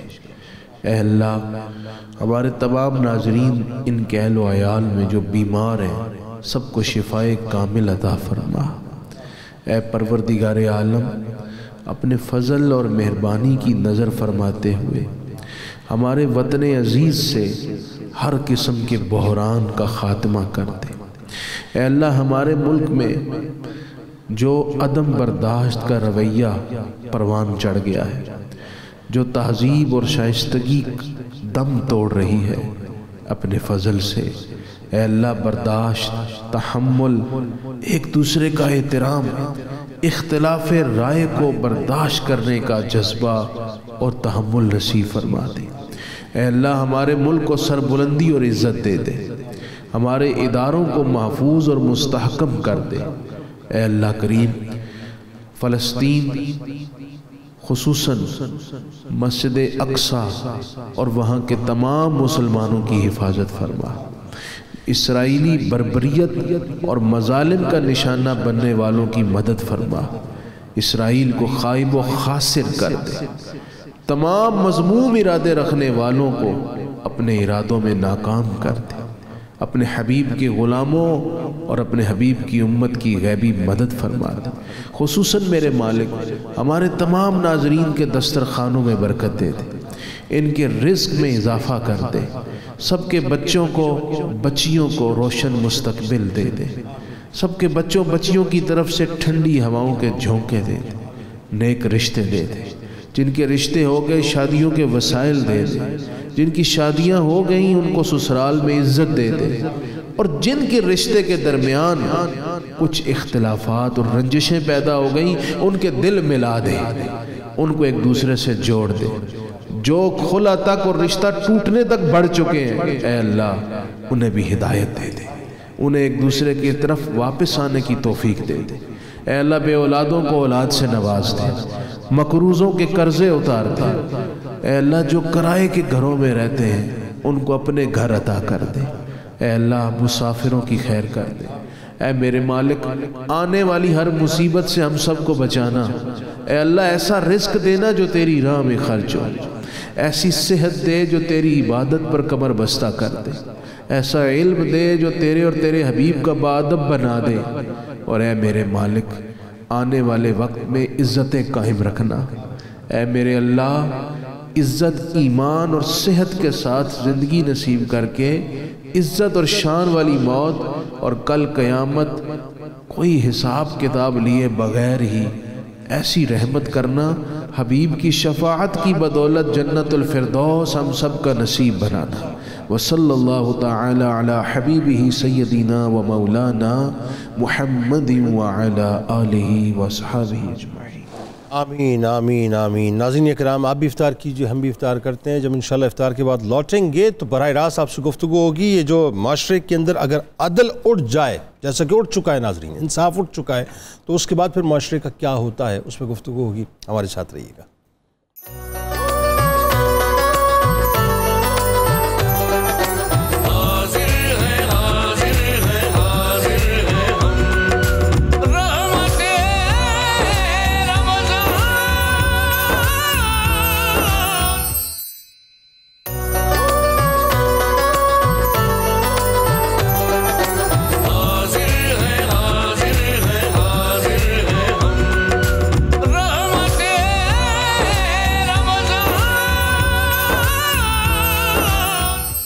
خوش آمدید خواتین و حضرات، ایک بار پھر میں حاضر خدمت ہوں، اور موضوع بڑا اہم ہے کہ آج نظام عدل کی ناظرین بہت ضرورت ہے، نظام انصاف کی بہت ضرورت ہے، اور اسلام کا نظام عدل کیا ہے اس کو سمجھنے کی بھی بہت ضرورت ہے، اور کاش کاش کاش کاش ہم یہ سمجھ سکیں کہ ہماری کامیابی کا راستہ وہی نظام عدل ہے۔ ناظرین ایک مثال میں آپ کو دیتا ہوں، اور وہ مثال ان کی ہے کہ جن کی مثالیں زمانہ دیتا ہے ناظرین، جن کی مثال یورپ دیتا ہے۔ وہ مثال کن کی ہے؟ وہ مثال حضرت عمر فاروق رضی اللہ تعالی عنہ کی ہے۔ وہ مثال کن کی ہے ناظرین؟ وہ مثال خلیفہ ثانی کی ہے۔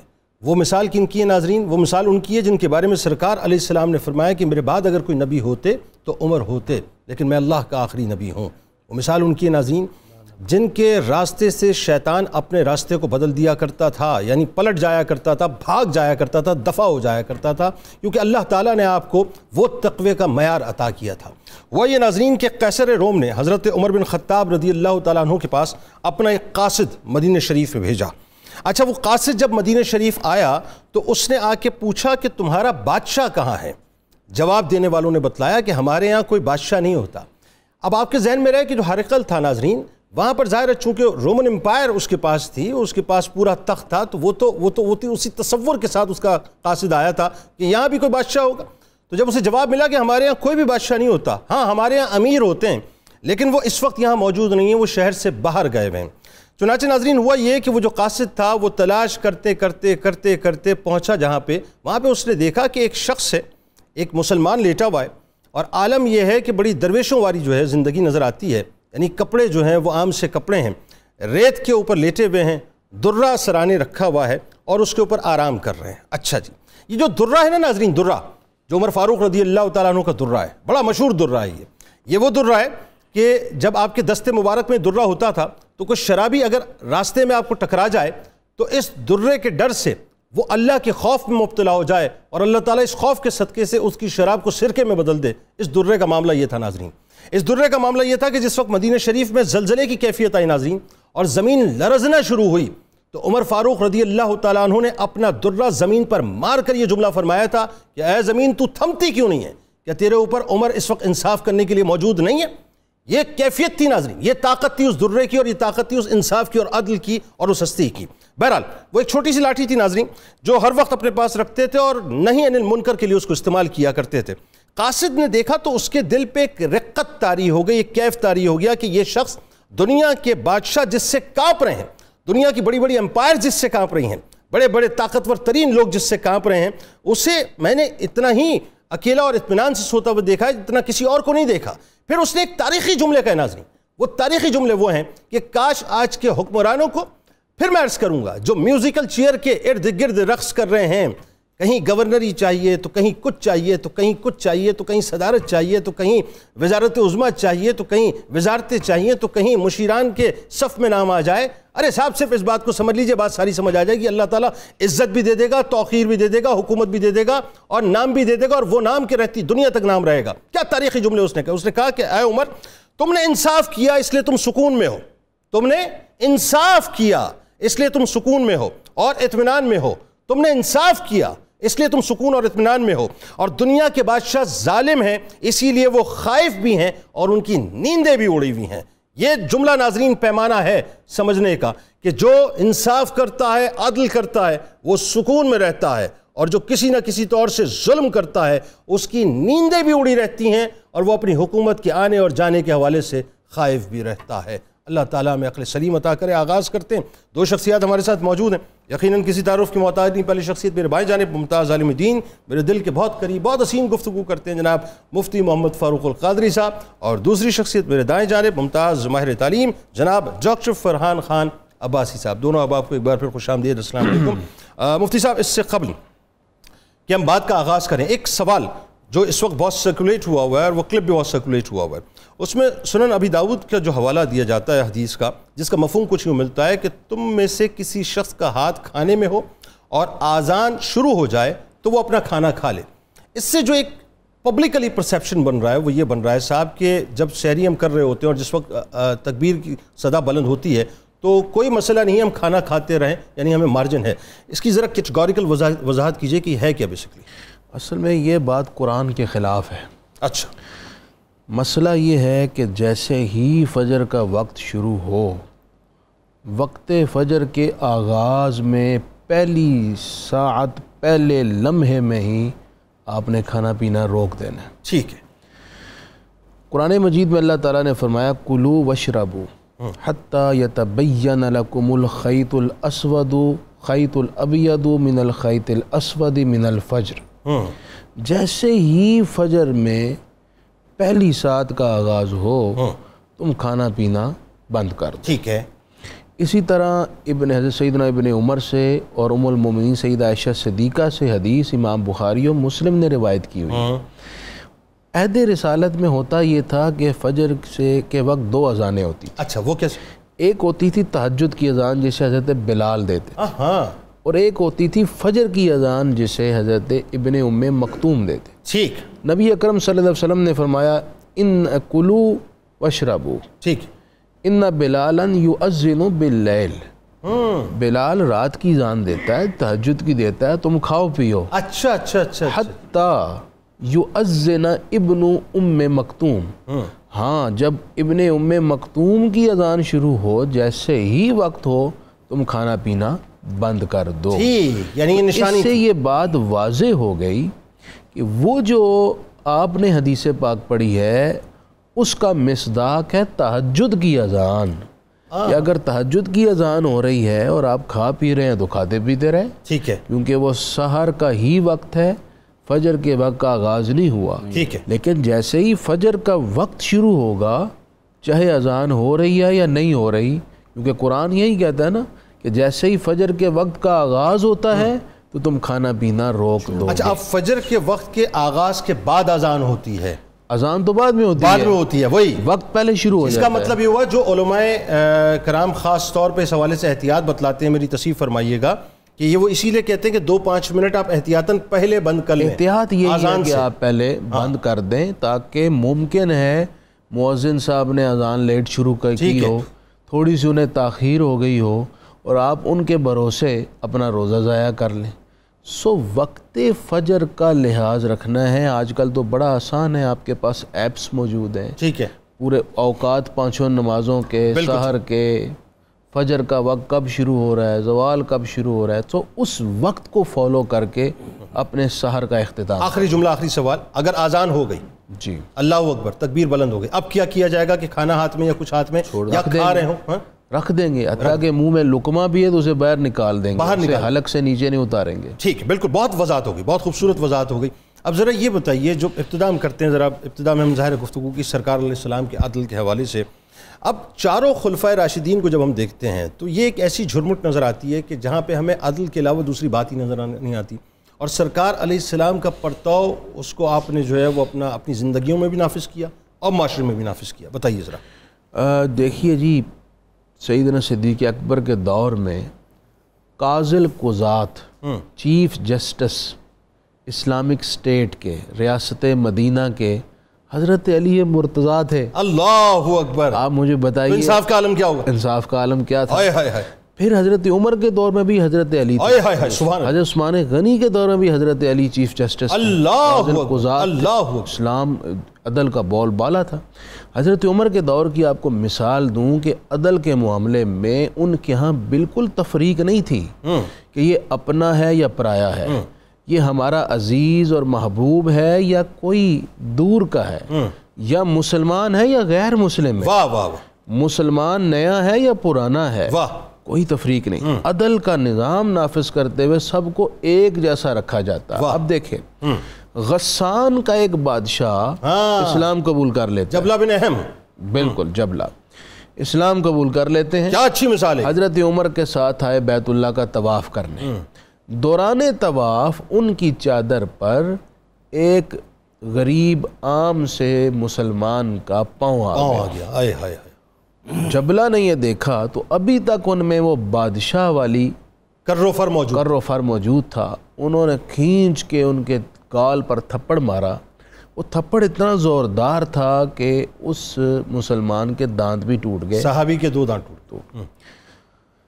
وہ حضرت عمر کے پاس آئے، اپنی ساری رویداد سنائی، اپنی تکلیف بیان کی کہ میرے ساتھ یہ کیا گیا ہے۔ حضرت عمر نے جبلہ کو بلا لیا اور انہیں کہا کہ آپ نے یہ کیا ہے؟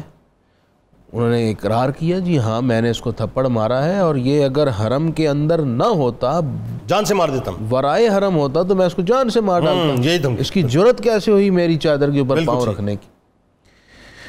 حضرت عمر رضی اللہ تعالیٰ نے فرمایا، بھائی یہ ہے اسلام، یہاں پر چھوٹے بڑے کی تفریق نہیں ہے، آئے ہائے ہائے، اب آپ کو اس کا جواب دہ ہونا پڑے گا۔ اب قصاص کے طور پر یہ شخص بھی آپ کو ایسے ہی تھپڑ مارے گا، اور اتنا ہی زوردار مارے، اور اتنا ہی زوردار مارے۔ تو اس نے کہا، جی مجھے آپ 1 دن کی مہلت دیں، پھر میں آ کے آپ سے اس بارے میں اظہار خیال کرتا ہوں۔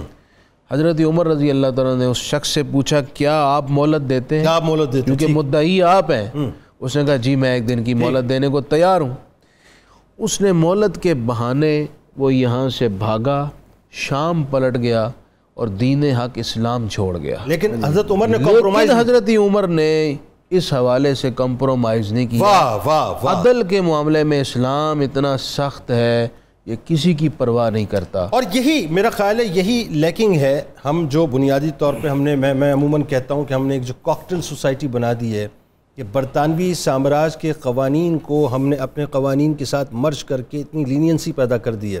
پھر اس پہ ظاہر ہے ستم بالائے ستم یہ کہ یورپی یونین کا خوف، تو کبھی ہم پھانسی دینے کا فیصلہ مفتی صاحب کرتے ہیں، کبھی اس کو معطل کرتے ہیں، ایسا ہی ہے نا، کبھی FATF کا جو ہے مطلب خوف ہمارے اوپر کہ جی یہاں پر ان سزاؤں کو جو ہے وہ ڈیلیوٹ کر دیا جائے، اس کو ہلکا کر دیا جائے۔ تو بات یہ، خوف میں زندگی نہیں گزرتی، پھر خوف میں آپ غلام ہی بنتے ہیں، دوسری بات نہیں ہوتی۔ ذرا یہ بتائیے کہ جو عدل کے نفاذ کے حوالے سے جب ہم بات کرتے ہیں، خاص طور پہ حکمران طبقے کی جو پہلا کام، اور پھر منصفین کی جو ہم بات کرتے ہیں، کیا کیا ذمہ داریاں ان پہ عائد ہوتی ہیں؟ ایک بات، دوسرا جو مسلم پولیٹیکل فلسفی ہے، عدل کا تصور اس میں کیا ہے؟ بسم اللہ الرحمن الرحیم. جنید بھائی بہت مہربانی، آپ نے بڑے امپورٹنٹ اور جس کو کہتے ہیں نا آج کے دور کے حساب سے لوگوں کے ذہن میں بہت سے سوالات اس سسٹم کے بارے میں آتے ہیں. پہلی بات تو ہم یہ جانتے ہیں کہ پاکستان ایک اسلامی ریاست ہے، ٹھیک، اسلامی جمہوریہ پاکستان. بالکل ٹھیک. اگر پاکستان کا اسلامی جمہوریہ کا کانسیپٹ دیکھا جائے تو یہ کانسیپٹ ہم نے خود سے نہیں بنایا، بلکہ جو مسلم پولیٹیکل تھاٹس اور مسلم پولیٹیکل فلسفی ہے وہیں سے ہم نے اخذ کیا ہوا ہے. درست. قرآن و حدیث سے اخذ کیا ہوا ہے. میں ایک بڑے مسلم پولیٹیکل تھنکر کا یہاں پر ذکر کرنا چاہوں گا. آپ کا نام الماوردی ہے اور 971 سے 1052 AD آپ کا ایک دور ہے. آپ بیسیکلی بصرہ میں پیدا ہوئے اور اس کے بعد آپ بغداد میں چلے گئے، یہاں تک کہ اپنی جوان عمری میں ہی قاضی القدور کے عہدے، چیف جسٹس کے عہدے پہ عباسیوں کے دور میں بھی پہنچ گئے. اب آپ نے بہت سی کتابیں لکھی، لیکن اس میں آپ کی ایک بڑی خوبصورت کتاب ہے جس کا نام ہے الاحکام السلطانیہ. اچھا. سلطنت کے امور چلانے کے احکامات اسلام کی روشنی میں. واہ. یہاں پر دو کانسیپٹ آپ نے واضح کیے، ایک تو موٹیوز آف دا گورنمنٹ اور اس کے بعد بتایا ٹائپس آف گورنمنٹ. جو موٹیوز آف دا گورنمنٹ میں آپ بتاتے ہیں کہ اسلامی ریاست کا موٹیو، مقصدیت صرف دو ہیں. Number 1 rule by truth and justice, عدل کے ساتھ اور سچائی کے ساتھ حکومت کی جائے گی. And number 2 separation of good from evil. یہ خلیفہ کی، یہ امیر کی، یہ سلطان کی ذمہ داری ہے کہ اچھائی کو برائی میں سے الگ کر کے اپنے لوگوں کے سامنے فرق بیان کرے. واہ واہ واہ، کیا بات ہے. اس کو ہم آج اور اگر سلطان خود اس میں رنگ جائے تو ساری تباہی. آپ اندازہ لگائیں آج کے دور میں ہم دیکھتے ہیں کہ وہ عدالت کے نظام کو بھی دیکھے گا، وہ کرمنل جسٹس سسٹم کے نظام کو بھی دیکھے گا، وہ حکومت کے نظام کو بھی دیکھے گا، اور تمام چیزوں میں اچھائی کو برائی سے الگ کرے گا. Right man for the right job, accountability across the board.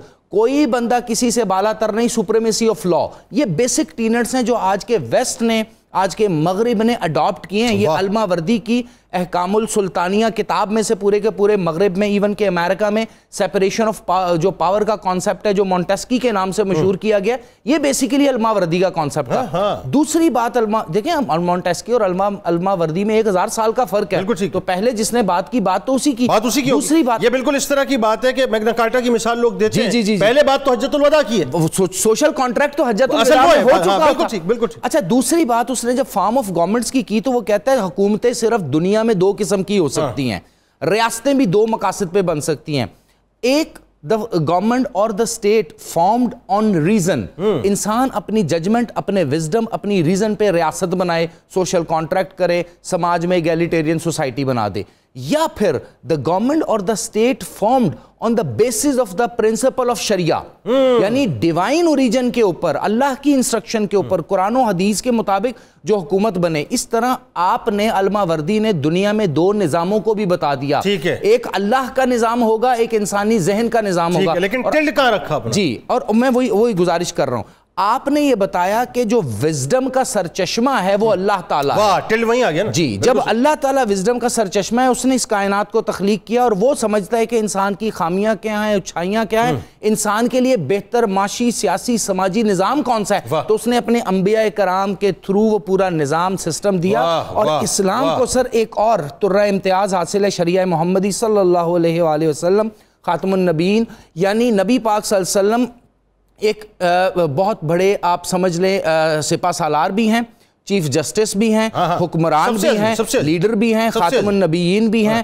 اور امام الانبیاء بھی ہیں. اس کے ساتھ ساتھ آپ نے پریکٹیکل معاشرہ بھی بنا کے دیا. تو الماوردی بتاتا ہے کہ وہ معاشرہ جس کی بیسز یعنی جس کی بنیادیں ٹروتھ اور جسٹس سے ہٹ جائیں گی، وہ معاشرہ وزڈم اور ریزن کا معاشرہ کہلائے گا. کیوں؟ کیونکہ ریزن اور جسٹس کا آپس میں کوئی ملاب نہیں. ریزن کہتی ہے، جس طرح آپ دیکھیں مالیاتی نظام ہے، کیپٹلسٹک سسٹم ہے، ریزن مٹیریلزم جو ہے وہاں پہ چلی جاتی ہے، ریزن تو اس کی طرف جاتی ہے. لیکن جو ٹروتھ اور جسٹس ہے، جس طرح ابھی مفتی صاحب نے بات کی کہ حضرت عمر فاروق کا جو دور تھا، آپ دیکھیں اس میں ریزن کچھ نہیں ہے، اس میں اللہ کا حکم ہے، اکاؤنٹیبلٹی اکراس دا بورڈ ہے. اور اسی طرح سر آپ دیکھیں کہ انسانی معاشرے کو اگر آپ سمجھتے ہیں بہترین ہو تو وہاں پر جو عدل ہے وہ آپ کے کرمنل جسٹس سسٹم میں بھی نظر آنا چاہیے. عام حالات میں لوگ کرمنل جسٹس سسٹم کو کنفیوز کرتے ہیں اور وہ سمجھتے ہیں یہ عدالتی نظام ہے. یہ عدالتی نظام نہیں ہے. دیکھیں سب سے پہلے کوئی برائی کرے گا معاشرے میں تو اس کے لیے پولیس کے پاس جا کے رپٹ درج ہوگی, FIR ہوگی, اس کے بعد وہ عدالت میں جائے گا, عدالت جزا اور سزا کے پروسیس سے گزارے گی, یا وہ بری ہوگا یا اس کو سزا ہوگی, سزا ہوگی تو امپریزمنٹ میں جائے گا, وہ جیل خانے میں جائے گا. تو یہ 3 سطحوں کے اوپر اگر عادلانہ نظام ہو, اکاؤنٹیبلٹی ہو, رول آف لا ہو, سپریمیسی آف لا ہو, آپ دیکھیں ہمارا معاشرہ یورپ سے بہت بہتر معاشرہ بن سکتا ہے. لیکن مجھے بعض کا جب میں ویسٹرن پولیٹیکل تھاٹ اور مسلم پولیٹیکل تھاٹ کو کمپیئر کرتا ہوں, فلسفی پڑھتا ہوں, تو مجھے یہ لگتا ہے کہ ویسٹ کے لوگوں نے سب کچھ اسلام کا لے لیا ہے سوائے کلمہ لا الہ الا اللہ محمد رسول اللہ. ہم ترین آپ بات کر رہے ہیں, اس پہ آگے بات کرتے ہیں کہ یہی سارا مسئلہ ہے اور یہی سارا رونا ہے.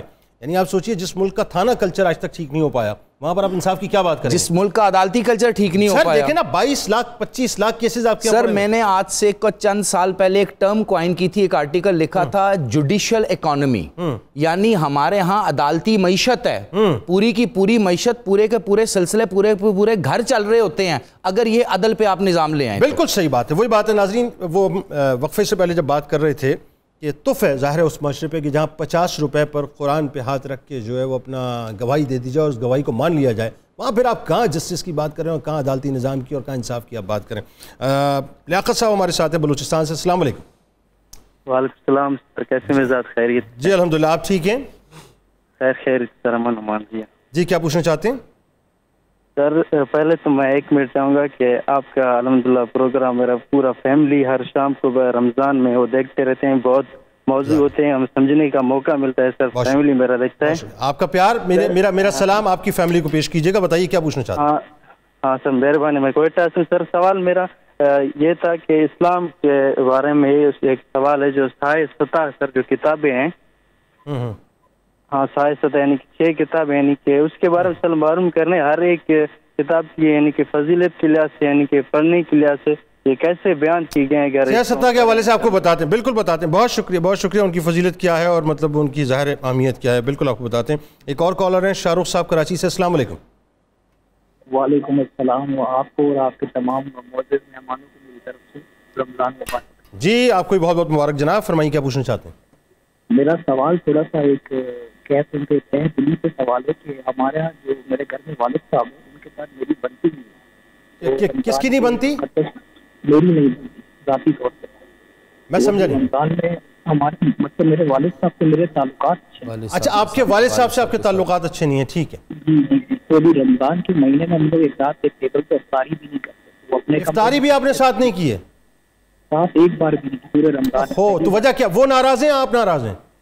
مطلب ان کو ساتھ میں اس طرح نہیں بنتی کہ مطلب آپ کی آواز میں سمجھ نہیں پا رہا. آپ کی کال بڑی امپورٹنٹ ہے, اگر کلیئر تھوڑی سی آواز ہو جائے. میں آپ کو دوبارہ اب سمجھ آ رہی ہے میری آواز کلیئر آ رہی ہے. آپ کے والد ناراض ہیں تو آپ کی ایک افطاری بھی ساتھ نہیں ہوئی, تو ناراضگی کی وجہ کیا آپ ہیں یا وہ ہیں؟ مطلب ہم اس طرح ہے کہ مطلب ہمارے تھوڑے سے مالی حالات خراب ہوئے, اس کے بعد آپ کی آواز سمجھ نہیں پا رہا میں, لیکن یہ بڑا یہ سمجھ لیجئے کہ دکھی سی بات ہے. اور یہ میں تو گزارش یہ کروں گا, مجھے نہیں پتا اصل کیس کیا, سنتا تو میں شاید کامنٹ کر پاتا, لیکن آفٹر آل مطلب تمام باتیں جو کرنے کے بعد اگر میں یہ سمجھوں تو اس کا کرک صرف اتنا نکلتا ہے, والد ہیں یا آپ ہیں, کچھ بھی ہے, آپ اولاد ہیں, جا کے پیر پکڑ لیں, اس سے اچھی اور کوئی بات نہیں ہے. بس یہ سمجھ لیں, اس کا نچوڑ میں نے آپ کو بتایا کہ کچھ بھی ہو جا کے ان کے پیر پکڑ لیں. ہمارے ساتھ رہیں ناظرین, لوٹ کے واپس آتے ہیں. تو مفتی صاحب سے ظاہر مجھے یہ بھی سمجھنا ہوگا کہ یہ جو آج معاشرے کے اندر ترقی اور تنزل کے معیار کو ہم دیکھتے ہیں, کیا عدل کا ہونا نہ ہونا یہ پیمانہ ہے؟ اور اس پہ ذرا سمجھنے کی یہ بھی کوشش کریں گے کہ اگر معاشرے سے عدل اڑ جائے تو پھر معاشرہ کہاں پر جا کے کھڑا ہوتا ہے. لوٹ کے واپس آتے ہیں.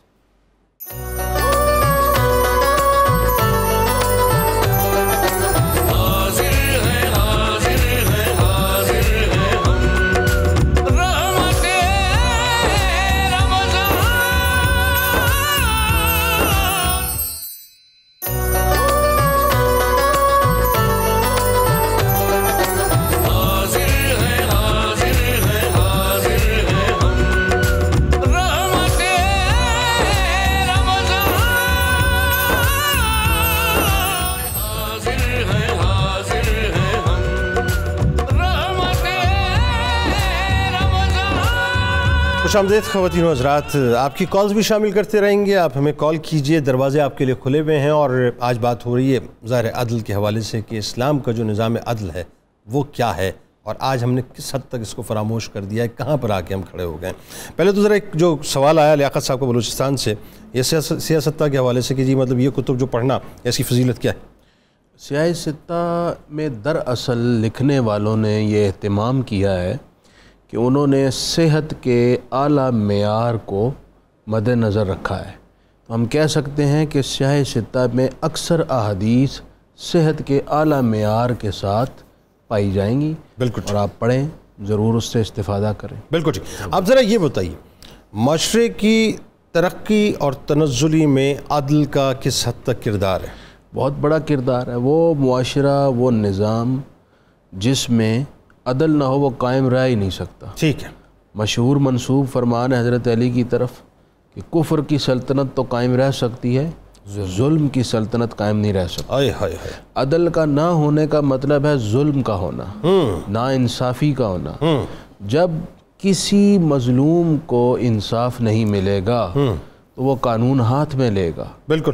وہ اپنا بدلہ اور انتقام پورا کرنے کے لیے قتل و غارت کرے گا, جس سے نظام میں فساد پیدا ہوگا. ایسا ہی ہے. جس سٹیٹ کے اندر رہنے والے لوگ ہی فساد بپا کر دیں وہ سٹیٹ کیسے قائم رہ سکتی؟ بالکل صحیح. ایک اور المیہ ہماری سوسائٹی میں یہ ہے, اگر پسند کا اور منشا کا فیصلہ نہ آئے تو کہتے ہیں ہم فیصلہ نہیں مانتے. بالکل. ہم عدالت کے فیصلے کوئی تسلیم نہیں کرتے. بالکل ایسا. حضرت علی رضی اللہ تعالیٰ عنہ کے خلاف فیصلہ آ گیا قاضی شریح کی عدالت میں, آپ نے خاموشی سے تسلیم کر لیا. یہ مولا کائنات کا کتنا بڑا اسٹیچر اس سے واضح ہوتا ہے. آپ دیکھیے کہ عدل کو آپ نے کیسے فروغ دیا. کیسا ہمارا معیار ہے. ایک طرف ان کے فرمان کو کوٹ کرتے ہیں اور ایک کہ جناب عدل سے نظام قائم رہتا ہے, ظلم سے ریاستیں مٹ جاتی ہیں. دوسری طرف حضرت علی رضی اللہ تعالیٰ عنہ تو عدالت کا فرمان تسلیم کرتے تھے. اور یہاں عالم یہ ہے کہ لیڈرز ہی اگر منشا اور مرضی کے خلاف عدالت عالیہ فیصلہ کر دے, عدالت پہ چڑھائی کر دیں گے. بالکل. عدالت کے خلاف پبلک کا اوپینین بلڈ کر دیں گے. ایسے نظام, ایسے ریاستیں چلتی ہیں. حکمت اور تدبر سے کام لینا چاہیے. بالکل.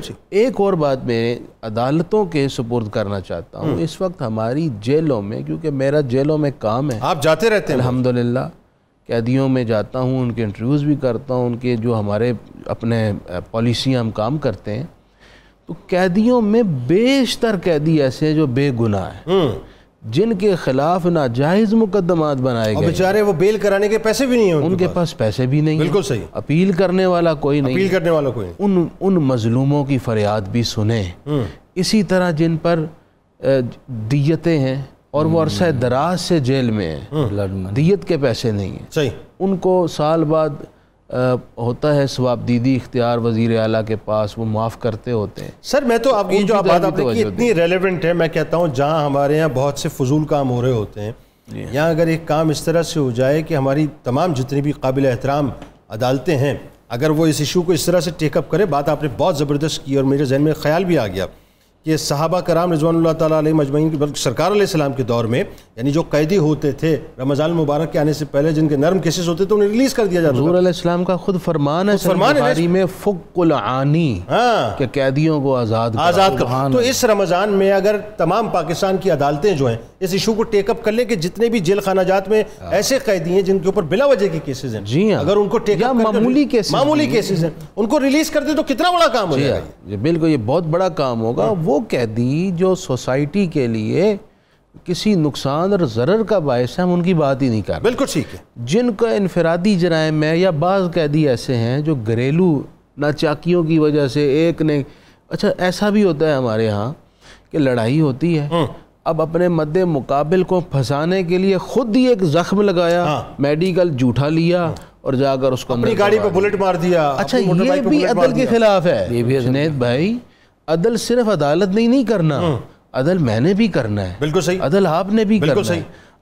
عدل کے تقاضے یہ ہیں کہ ہم ایک فرد کے ساتھ, باپ بچوں کے ساتھ, بچے باپ کے ساتھ, میاں بیوی آپس میں, کولیگز آپس میں, حتیٰ کہ افسر اپنے ماتحتوں کے ساتھ, یہ ساری سوسائٹی عدل سے بھری ہوئی ہے. یعنی عدل کی امبریلا کے نیچے پوری سوسائٹی ہے. پوری سوسائٹی, ہر ایک کا اپنی جگہ عدل فرض ہے. کسی کے اوپر ناجائز مقدمہ بنانا یہ بھی ناانصافی ہے، بالکل ٹھیک ہے، یہ بھی خلاف عدل بالکل ہے۔ ٹھیک ہے۔ اور اگر اس نے آپ کو تکلیف دی ہے، ہمارے ہاں کیا کیا جاتا ہے، کسی کے ساتھ جھگڑا ہو گیا، اب اس کے خلاف کیس کروانا ہے، تو دانستہ وکیل پاک بھی بتاتے ہیں کہ 4 باتیں بڑھا کے ایف آئی آر میں ڈالو، 4-6 دفعات بڑھا کر لگاتے ہیں اور اس کو پھنسا دیتے ہیں، یہ بھی خلاف عدل ہے، اس کے پیسے لیتے ہیں، اور یہ اللہ کی حضور بہت بڑا جرم ہے۔ آپ صلی اللہ علیہ وسلم نے ارشاد فرمایا ہے 3 قسم کے قاضی ہیں، 2 دوزخ میں جائیں گے، 1 جنت میں جائے گا۔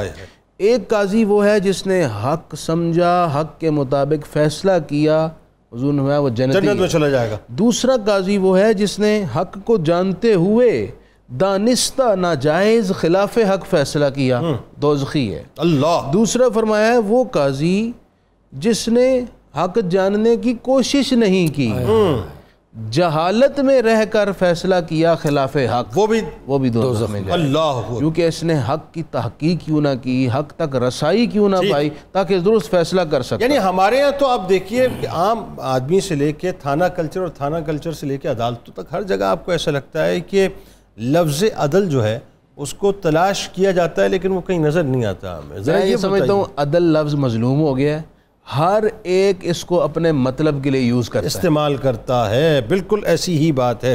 ذرا یہ بتائیے کہ یہ جو اسلامی ریاست میں عدل کا فلسفہ ہے، اب ظاہر اتنی گفتگو تو ہم نے کی ہے، اس کو مزید ذرا سا اور کھولیں، سمجھائیں، شاید ہو سکتا ہے کسی کو بات سمجھ آئے۔ دیکھیں جنید بھائی، آپ دنیا کی تمام انسانی تاریخ کو پڑھیں، چھوٹی بڑی city states, Greek city states کو لے آئیں، باقی مسلمانوں کا دور لے آئیں، امپائر کا دور لے آئیں، نیو امپیریلزم لے آئیں، نیشن سٹیٹ کا کانسیپٹ لے آئیں، پوری دنیا کے اندر آپ کو ایک کانسیپٹ ہر جگہ ہر دور میں ملے گا، اور وہ یہ ہے چھوٹا طبقہ، غریب طبقہ، ایسا طبقہ جو بہت سے معاملات میں، بہت سی چیزوں میں بہت زیادہ کمزور پایا جاتا ہے۔ یعنی نہ ان کے پاس وسائل ہے، نہ ان کے پاس تعلیم ہے، نہ ان کے پاس سر چھپانے کی جگہ ہے، نہ ان کے پاس اپنا بدلہ لینے کے لیے ہتھیار یا قوت ہے۔ تو اس طبقے کو بھی تو زندہ رکھنا ہے نا، اس سیگمنٹ آف سوسائٹی کو بھی تو ساتھ لے کر کے چلنا ہے۔ اس لیے پوری دنیا میں ایک تو یونینیمٹی، ایک تو چیز ہے جس کے اوپر سب نے ایک فیصلہ کیا ہوا ہے، چاہے وہ ویسٹ ہے چاہے وہ اسلام ہے، کہ کسی بھی صورت جو معاشرے ہیں ان میں عدل ہونا بہت ضروری ہے۔ عزیزان کرام، انشاءاللہ رات آپ سے زندگی رہی تو ملاقات ہوگی 2 بجے سحری کے وقت۔ مجھے اجازت دیجیے۔